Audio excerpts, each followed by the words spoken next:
What's going on, everyone? Juicebags here, and welcome back to my Hardcore Mystics playthrough in Dungeon Defenders 2. So last episode we went through and we crafted up this bad boy, which should just allow us to scream through Chaos 3 here, and we are in our very first ever Chaos 3 map. Now I decided to head on over to the Wildest West, and the reason being is I want to re-roll this Gobu Boom. I want to get a better Gobu Boom, and of course you can't do that without some reroll tokens. So we are going to get us some right here. So let's go ahead and set things up. Of course we're going to start off with an obelisk right up front. We got a pretty generous amount of DU on this one. So I've got mixed emotions on how to actually build it. Let's see. We got no reflect beams, which is kind of tough. Now, I do want to make sure in this lane that we're built up far enough where we're going to be able to hit enemies really early. See, I don't feel like I wish I had just a little bit more range. I mean, that just seems like it's up way too far. I mean, with that in mind, I feel like I'm going to have to double wall it. Something like that. Now, remember, we're going to have backdoor enemies rolling through here. Of course, any ranged mobs here are just going to blow all that stuff up. So I'm going to want to be conscious of that. I'm not feeling good about this, to be honest, this setup right here. But let's just go ahead and continue to build it out. And we'll see where we go from there. Now, here you got the choice. You got a map that's pretty nice to do a turtle build on.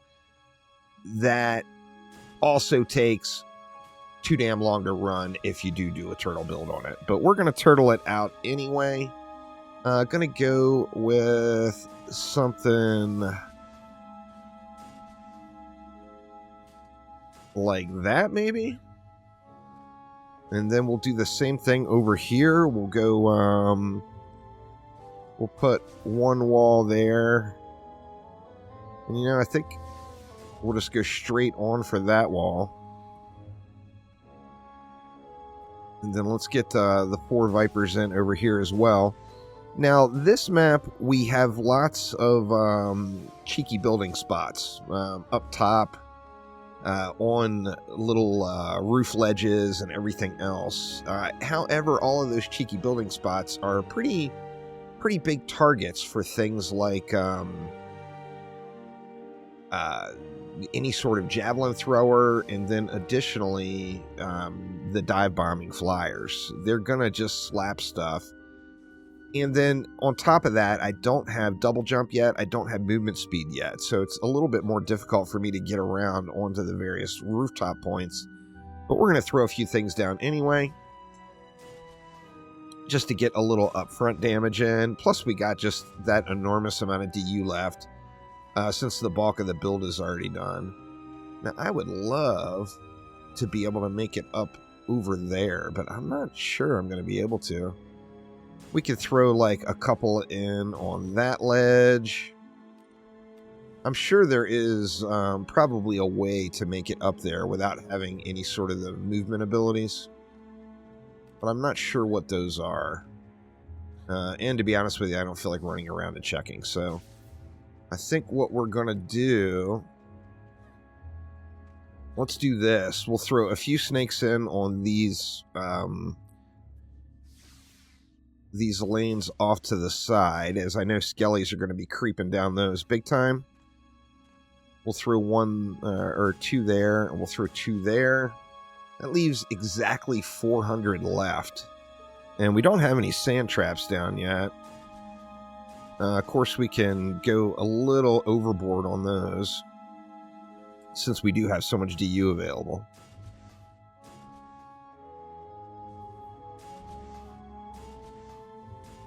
Now, we're not going to have cyborgs in the mix now, which means we don't have to worry about these guys getting stunned. So we should get quite a bit of value out of our sand traps here. Where else do we want to put anything? I mean, you can get stuff placed up there probably from down below. You can find the right lips without going up there. Not sure what I want to do. I mean, you can even just put stuff right on top of these posts, but I mean, that stuff is certainly going to get destroyed, right? Or maybe you can't. Well, yeah, you can. Let's go something like that. At this point, we're just kind of spamming it out. If this stuff gets destroyed, it's not really a big deal. Not sweating it too heavily. Let's go like there. We got enough for one more. I think we put it in on this lane. Now, I mean, there's no way that's not going to get destroyed, right? I mean, we'll find out. Let's go ahead and give this obelisk a couple of upgrades and let it fly and see what we can do. So this is definitely a flyer-intensive map. So we're going to want to be in the mix on the flyers. Now, the benefit you have is the flyers come right at the end of the wave, which means the ground lanes are normally already done. They're all wrecked. And you can just focus specifically on those flyers without any really major issue.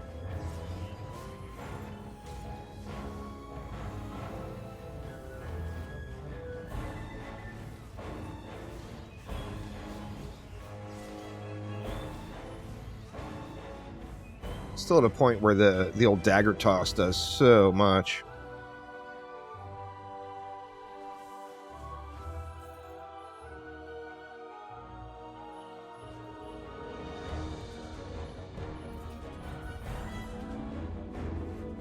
Need to get some actual mystic shards.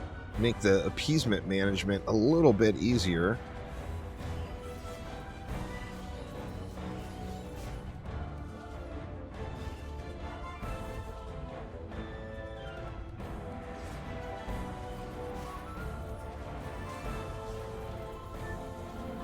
Just use that crowd control. Now, of course, this we will get the bosses at the end. At the end of this map.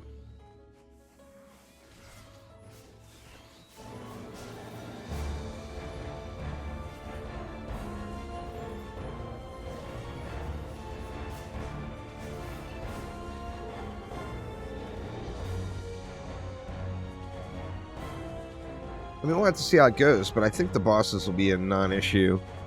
I'm still at the point where the Dark Torment does pretty good damage. So, you know, that hasn't started to fall off with no shards and gear quite yet. Just having, you know, just being early game, the ability scaling is just real nice. Alright, let's get this obelisk fully jacked first, since it's going to be just putting in heavy-duty work. And then let's get our last resort with one upgrade. What do we got for a boss here? Looks like we're going to have Malthius. Let's hit those, and we'll get one there. And then let's just let it fly here. Once again, this map, you know, particularly if you're turtling it like this, it's just going to take a little bit longer to run. But I feel like for my first attempt in Chaos 3, it's kind of the way to go. Just gives me what should be a relatively safe build. Long straight lanes, so my defenses will have really their maximum range to hit enemies.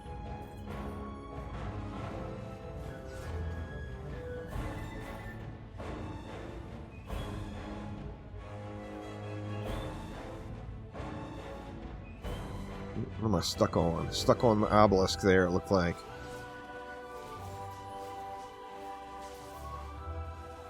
And then the downside with our current setup is, although there is a large number of goblins on the map, the heavy mob count on this one is predominantly skeletons towards the ends of the waves. So, I mean, we're just going to have a lot of skeletons. And, you know, we still have plenty of goblins. We see those go-boo-boom explosions just cracking off pretty frequent. But of course, the more goblins, the merrier when you are kind of built around Gobu Boom.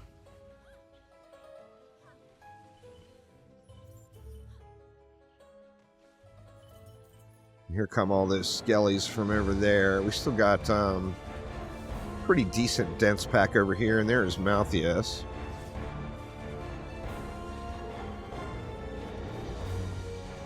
I'm just going to keep throwing daggers at Malthius and let that poison dot tick every time the cooldown is up. There we go. Malthius is down. What did we get? It looks like a totem.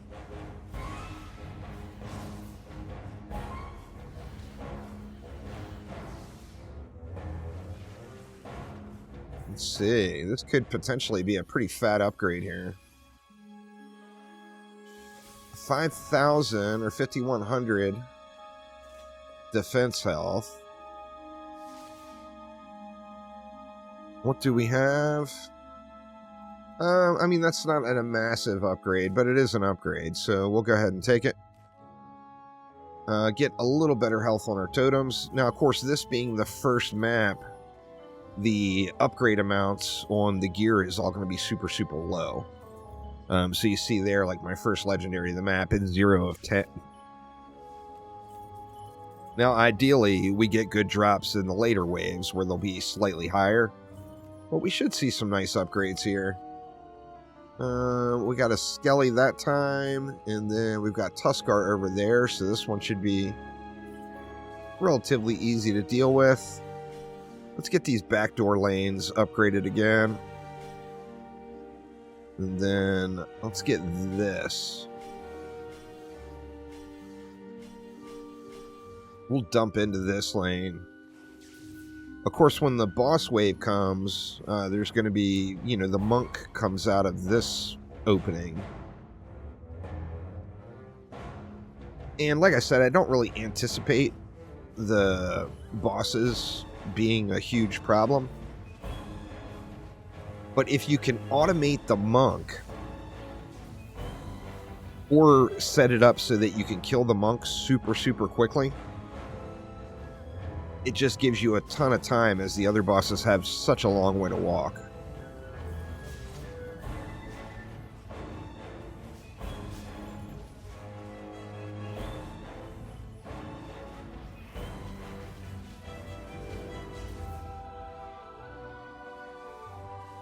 Relatively smooth so far, though. I'm hoping I find a couple of decent mods to throw on with that, you know, with that Gobu Boom. I've got, what, Anti-Support and Fortitude, which those are not giving me a whole lot of value. And, you know, I'm not overly concerned with my wall health. So, you know, I had a couple people ask me why I just scrapped that, what, 7 out of 10 Fortitude or whatever it was that I had in the last episode. It's because I'm just going to replace my totem right away.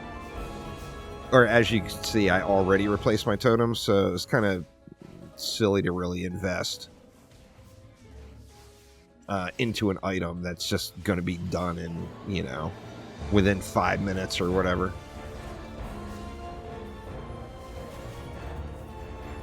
That's the hard part. You know, most people that play Dungeon Defenders 2 are playing Dungeon Defenders 2 because they like the loot grinder type games. But if you're in a position where your loot is going to be just instantly upgraded, then of course use what you find. But don't really sweat spending any resources on something that's just going to be replaced right away.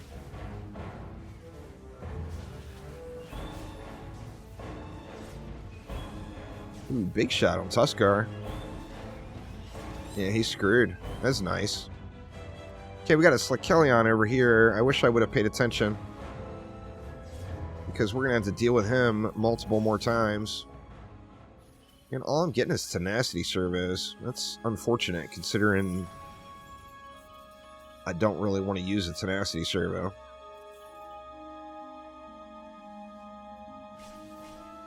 Let's hit these backdoor lanes again, just so we don't have to think about that area. And then continue to dump into up here in preparation for the monk. Okay, we got a Tuskar there. And a Cannon Ogre. Now, the Cannon Ogre here, I am going to want to focus on right away.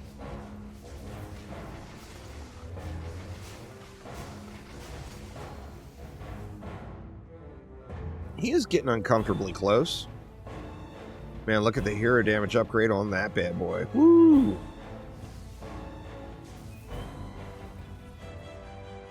Man, that might be worth using, even with the loss of ability power.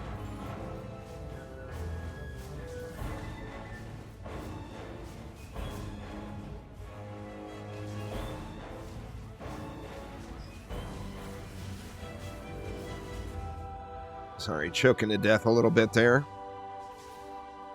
We'll get the coughing all dialed in.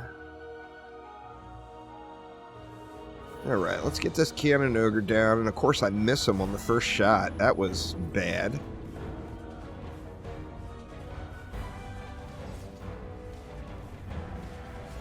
Alright, Cannon Ogre was actually... If you have time to get on them, they do die quickly. God dang it, I'm stuck on that in between the obelisk and the snake there again. Yeah, they do die relatively quickly, but if you let them get too far, they're going to one-tap stuff. Including you.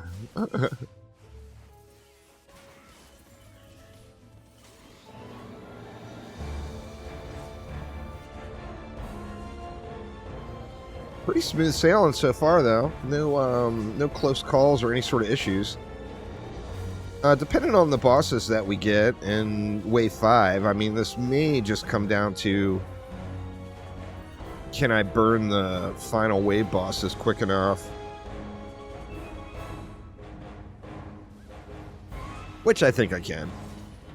I mean, even though turtle building this map makes the map run crazy slow, it also just gives you an enormous amount of time because the lanes are quite long.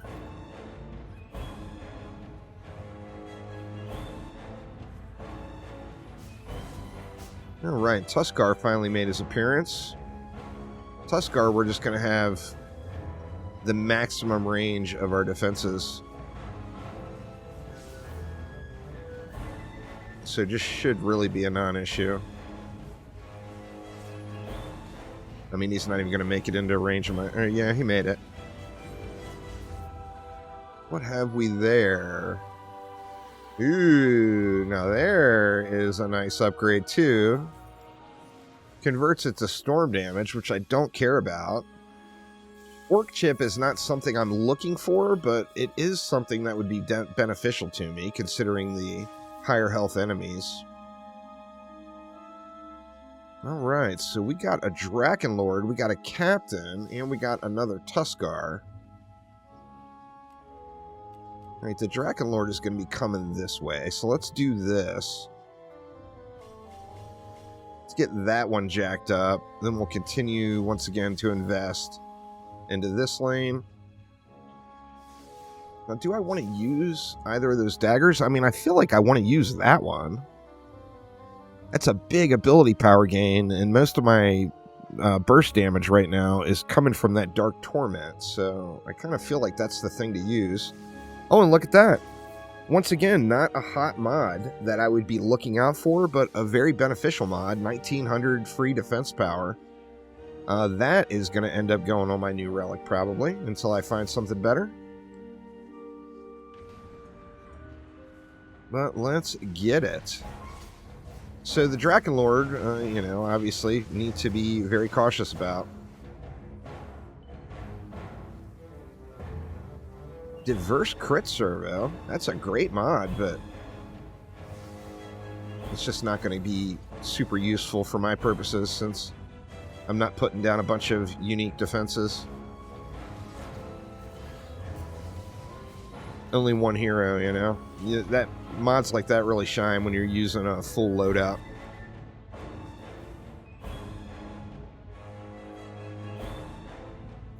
So that one, I don't think it'll be worth moving over, but if I was using a full loadout, I'd be pretty stoked about that one. Alright, here comes our Drakenlord.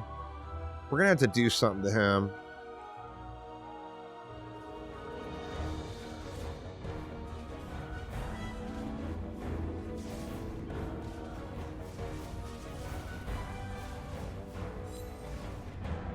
Sparkle Party for the win. Remember that stunning the Drakenlord, although it doesn't permanently remove his bubble like an Ignite would, it temporarily removes it. And if you got enough damage on him at the time,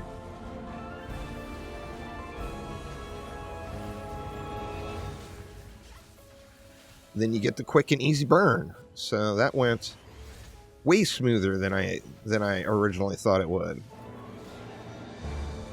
Now we're getting lots of gear, which means we're going to be getting lots of potential mod drops. So I'm really hoping at the end of this one, I can dial things in a little bit better on that relic. Obviously, you know, we use the crafting system as it's intended for a super smooth transition into the next tier.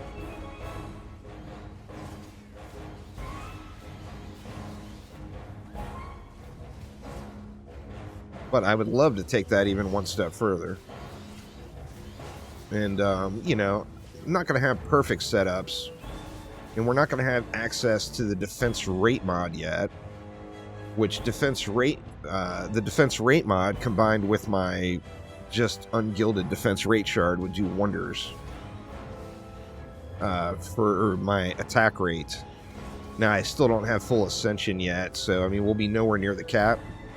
But at this stage, every bit of rate that you gain is just a direct DPS gain to your defenses. Let's see if we can't get this dive bomber out of here. There's one down. Looks like we don't have a dive bomber on this side. All right, so another really, really smooth wave. That one went fairly well. I was not necessarily nervous about doing this map, but I was feeling a little overly cautious maybe, and it's just gone crazy, crazy smooth. So, all right, we've got the boss wave. Now, we still have that Slakelion, so the goal is going to be burn Slakelion, then make sure the monk is dead, and then we'll focus on the others. So let's see what we can do here.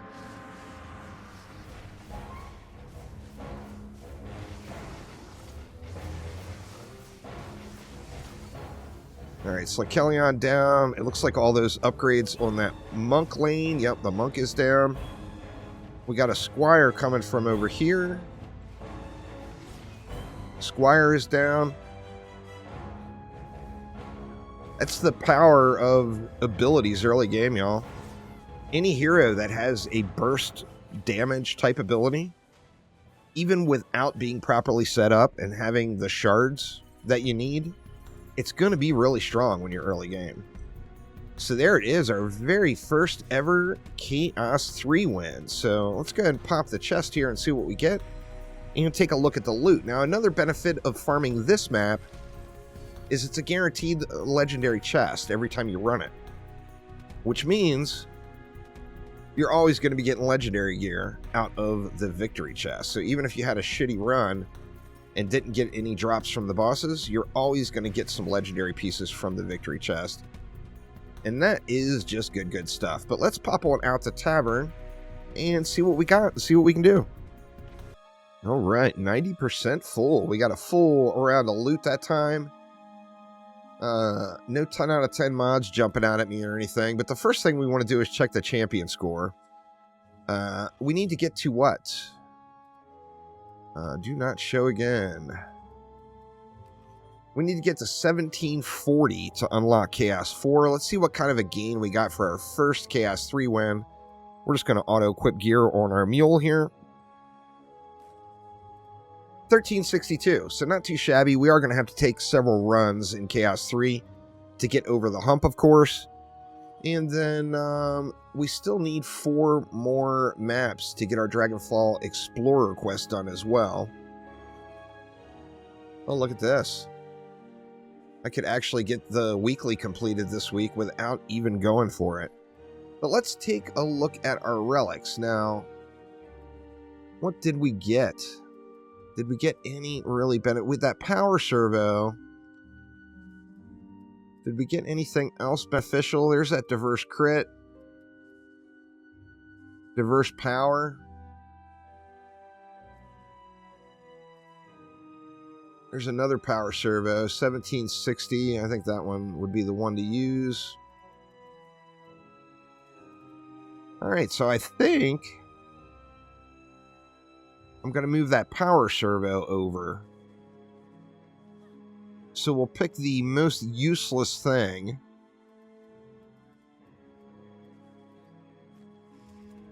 The most useless thing on our current relic. Which would be what? The Fortitude servo would be the most useless thing. And we want this power servo on it. So it's 1900 free defense power. This one is already 10 out of 10, so it'll be ready to go to Chaos 4. So yeah, let's just move it over to here. And there we go. We just gained 1900 defense power. So very, very nice. Now, once again, that's not one of the mods we're going to be shooting for endgame. But we're not at endgame. So we've got to use beneficial stuff that drops and that we have. And there's nothing at all wrong with a 1900 free defense power. All right, let's see if we can't take a reroll on our Gobu Boom. We got 2 more tokens that time. That's a nope. And that's a nope. So the typical reroll experience, sadly. Not getting a bunch of value out of our Gobu Boom quite yet, even though it is carrying everything. All right, what do we got for shards? We got a Monk Shard that we can't use. And we got a Lavamancer Shard that we can't use as well. So no love there. But that will get it for this one. A little bit longer episode with that turtle build. However, it's a great map to grind, you know, without a doubt. But that is going to get it for this episode. So thanks a ton for watching, y'all. Have a wonderful rest of your day. And hopefully everyone has a great week. Thanks a ton, and I will see ya.